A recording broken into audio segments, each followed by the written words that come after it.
Bonjour à tous, donc dans ce premier tutoriel, nous allons étudier la dilution. Donc comment passer d'une solution concentrée à une solution moins concentrée. C'est une manipulation qui n'est pas très compliquée, qui ne présente pas de risque particulier, sous réserve qu'on n'ait pas des produits chimiques dangereux, qu'on fait dès la seconde, en première, en terminale, et qui est bien évidemment nécessaire dans le cadre des ECE. Alors, l'objectif, qu'est-ce que c'est? On a ici une solution relativement concentrée. Alors moi j'ai pris du colorant rouge simplement pour montrer. On va avoir besoin d'un bécher, un petit bécher pour se servir. On aura besoin d'une fiole jaugée. Cette fiole-là va nous servir à effectuer la dilution. Et on aura besoin d'une pipette jaugée, elle aussi, avec sa poire. Avec ça, on sera en capacité de faire la dilution. Alors, on commence tout de suite. Donc je rappelle que jamais on ne vient se servir directement avec une pipette dans la bouteille. Il va toujours falloir utiliser un bécher de service.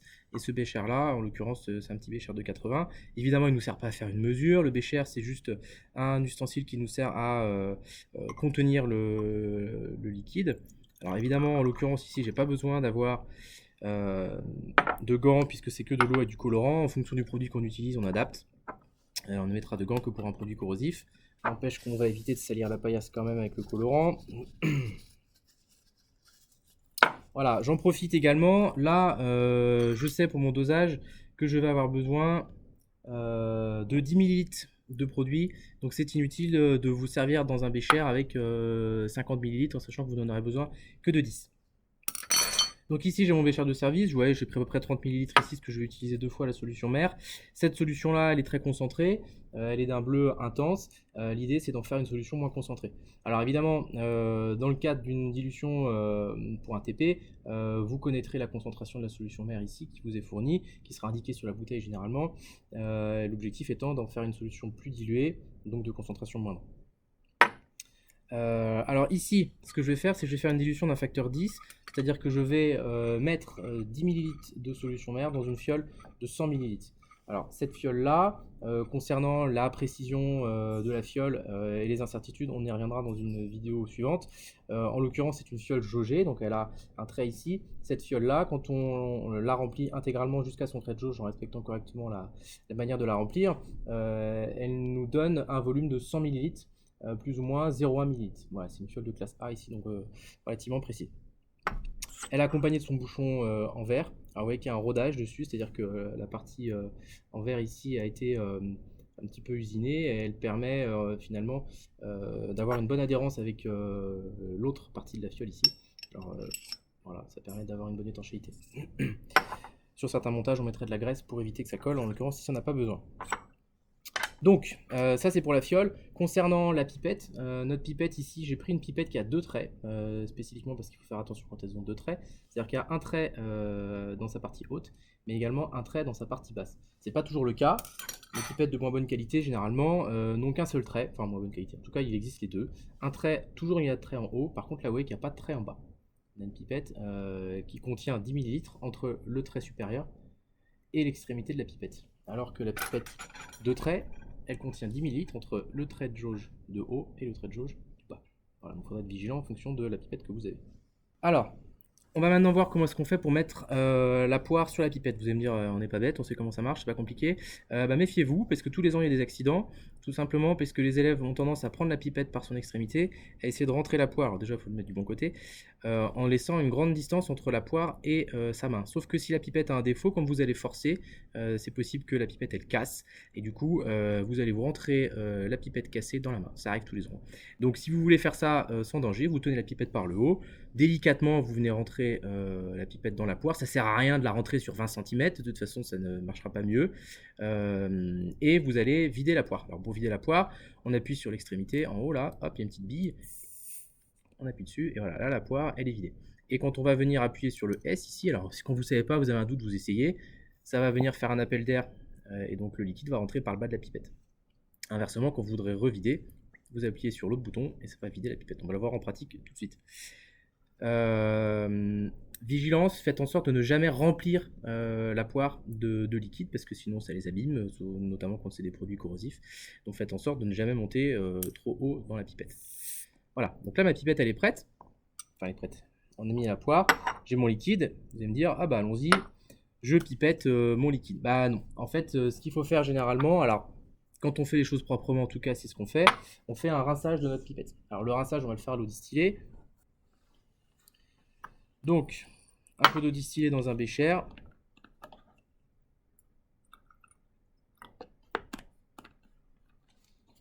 Voilà. Alors, de façon générale, si vous avez des doutes, n'hésitez pas à prendre un marqueur, à l'indiquer sur la verrerie directement de quoi il s'agit. Bon, ici, il n'y a pas trop de doutes. Donc, et là, le geste technique. Alors, c'est pas compliqué, mais il faut le faire correctement. Il y a une règle en chimie, je la dis, je la redirai, je la redirai, c'est que c'est pas vous qui allez à la verrerie, c'est la verrerie qui vient à vous. Voilà.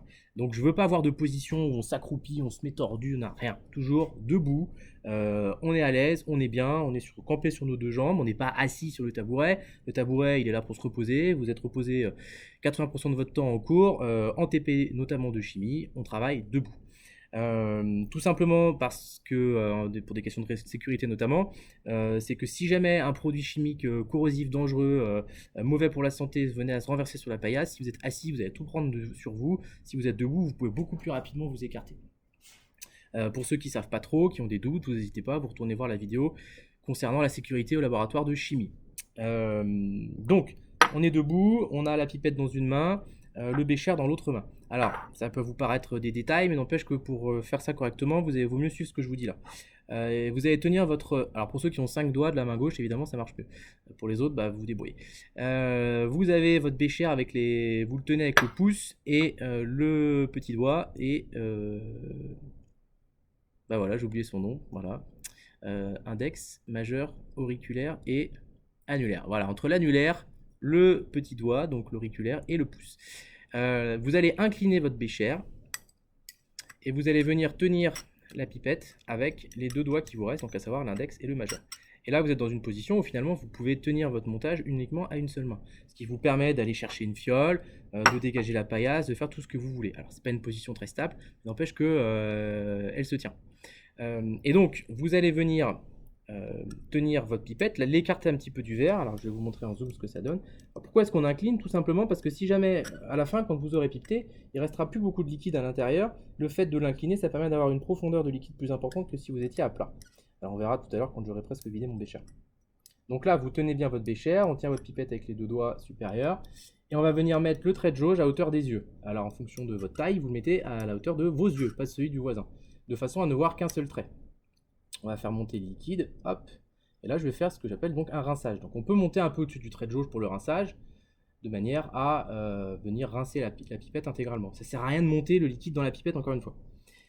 Hop, vous posez votre bécher, voilà, vous allez prendre votre verre à pied qui fait office de poubelle, toujours en chimie, et vous videz. Alors là, si vous avez un doute sur quel bouton appuyer, faites un petit coup d'abord pour pas que le liquide il fasse et il monte dans la poire. Voilà, on vide, et là vous avez rincé votre pipette. Idéalement, si vous voulez éviter qu'il y ait la petite goutte qui reste à l'intérieur, vous approchez la pointe de la pipette du verre. Et là, vous allez voir que la pipette, elle se vide progressivement par capillarité. Et la petite goutte qui reste à l'intérieur, malheureusement, celle-ci, elle reste dedans. Mais la pipette est prévue pour que cette goutte-là reste à son extrémité. Maintenant, vous allez faire un deuxième rinçage, ce coup-ci, avec la solution que vous voulez pipeter. Pour quelle raison? Le premier rinçage à l'eau, il est là pour enlever les impuretés qui seraient éventuellement restées après la manip précédente. Maintenant, on va faire un rinçage avec cette solution. C'est-à-dire pourquoi est-ce qu'on ne prend pas directement les 10 ml avec la solution bleue? Tout simplement parce que vous voyez que là-dedans il reste de l'eau et que si vous venez mettre votre liquide bleu à l'intérieur, vous allez faire une première dilution. D'ailleurs, on pourrait le voir. Donc là, je me remets, hop, en position, on est bien droit, on descend les épaules, le trait de jauge à hauteur des yeux, hop, on monte. Et là, vous voyez que j'ai un mélange qui se fait entre ma solution bleue et le reste d'eau distillée qu'il y a dans ma pipette. Donc si on veut éviter de biaiser notre dilution, ou en l'occurrence on n'aurait plus la bonne concentration en solution bleue, on fait un rinçage. Voilà. Alors là j'ai fait un rinçage où j'ai été gourmand parce que j'ai pris une pipette entière. On pourrait se contenter de prendre un petit peu, une demi-pipette et monter jusqu'en haut, rincer comme ça, sans forcément prendre l'intégralité. En l'occurrence ici, c'est de l'eau avec un colorant bleu, on n'a pas trop de problème de déchets. Voilà, on vient vider. Vous voyez, quand je vide, je me mets aussi en hauteur, le trait de jauge au niveau des yeux. Voilà. Donc là, j'ai rincé, la pipette, elle est prête à l'emploi. On va pouvoir l'utiliser maintenant pour faire le bon prélèvement. Donc, je me mets bien à niveau et vous voyez que là, typiquement, le fait d'incliner notre bécher, ça permet vraiment d'avoir une hauteur de liquide suffisante. Parce que le problème, c'est que si vous n'avez pas une hauteur de liquide suffisante, dès que vous allez lever un petit peu, hop, vous allez sortir l'extrémité de la pipette du liquide et donc aspirer un petit peu d'air. Et les bulles, bah, ça va fausser votre mesure. Hop, voilà. Voilà. Hop. Donc là, je m'assure que j'ai pas de bulles dans toute la longueur de ma pipette. Et je vais venir faire en sorte, on va dire j'en ai une petite en haut. Voilà, qui va venir. Voilà. Donc ici, le ménisque, vous voyez, il n'est pas tout à fait, il est un petit peu en dessous du trait de jauge. Donc je vais continuer à aspirer de manière à venir mettre le bas de mon ménisque au niveau du trait de jauge. Et là, j'ai complètement rempli la pipette correctement.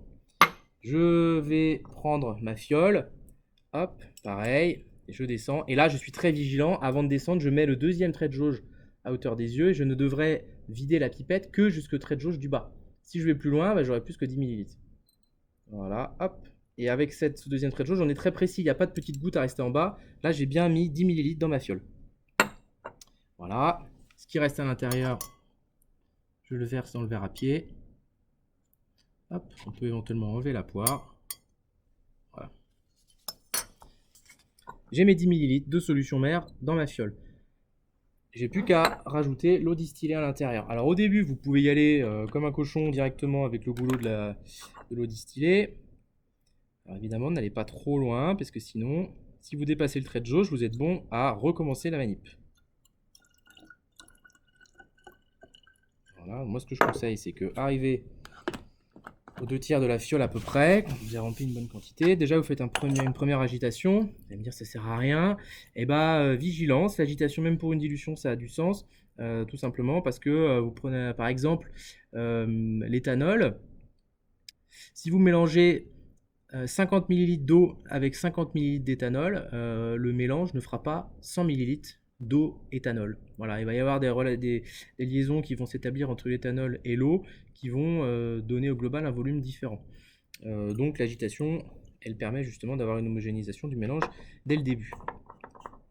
Hop, et maintenant on va compléter. Alors d'abord avec la pipette, pareil, position, camper sur les jambes, le trait de jauge au niveau des yeux, on y va mollo. Hop, je suis arrivé pratiquement en haut au niveau du trait de jauge là. Et là, on va dégainer la petite pipette Pasteur, ou autrement appelée pipette compte-goutte, qui est une pipette jetable mais qu'on ne jette que si on a mis du produit à l'intérieur qui nécessite, si c'est de l'eau, vous pouvez la garder. Voilà, et on va venir compléter la fiole de manière à ce que le bas du ménisque soit juste au niveau du trait de jauge. Ça se joue à la coude près. Voilà, là vous voyez, on a bien complété la fiole correctement. On bouche, on agite, ça sert à rien d'agiter 40 fois, ça sert à rien d'agiter n'importe comment, en gardant bien toujours un doigt sur le bouchon. Et là, vous avez réalisé la dilution, on voit bien que la solution est beaucoup moins concentrée qu'initialement. Alors pour comparer les couleurs, il faudrait avoir une même profondeur de liquide, mais à la limite, là on le voit quand même. J'ai dilué d'un facteur 10 puisque j'ai mis 10 ml dans une fiole de 100. Alors les calculs, vous les reverrez en classe. Mais sachez quand même que diluer d'un facteur 10, c'est de mettre 10 ml de solution mère et d'en faire au final une solution phi de 100 ml, qui sera du coup 10 fois moins concentrée. Voilà pour la dilution. Maintenant, si vous deviez éventuellement faire une échelle de teinte par exemple, ou faire un dosage par étalonnage, vous allez devoir rediluer cette solution phi que vous avez là. Pour la rediluer, vous allez faire exactement la même chose, si ce n'est qu'au lieu de partir de votre solution mère, vous allez partir de cette solution déjà préalablement diluée. Pareil, évitez de venir pipeter directement dans la fiole, ça fait pas très pro.